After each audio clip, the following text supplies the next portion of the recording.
தங்கலான் திரைப்படம் எப்போ வெளியாகும் என்று ரசிகர்கள் பெரிய ஒரு எதிர்பார்ப்புல இருக்கிறாங்க. அந்த வகையில இந்த திரைப்படத்தினுடைய முதல் பாடலை இப்போ படக்குழு வெளியிட்டு இருக்காங்க. இயக்குனர் ப. ரஞ்சித் இயக்கத்தில் விக்ரம் நடித்துள்ள திரைப்படம் தான் தங்கலான். மாளவிகா மோகனன், பார்வதி, பசுபதி மற்றும் பலர் இந்த திரைப்படத்துல நடித்திருக்கிறாங்க. ஆகஸ்ட் மாதம் இந்த திரைப்படம் வெளியாகும் என்றும் எதிர்பார்க்கப்படுகிறது.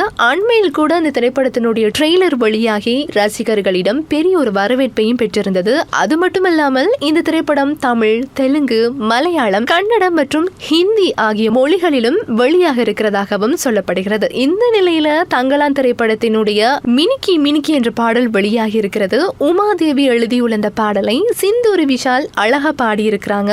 இந்த பாடலும் தமிழ், ஹிந்தி, தெலுங்கு ஆகிய 3 மொழிகளில் வெளியாக உள்ளது. இந்த பாடல் வெளியாகி இதுவரைக்கும் 5,77,000 பார்வையாளர்களையும் கடந்திருக்கின்றது.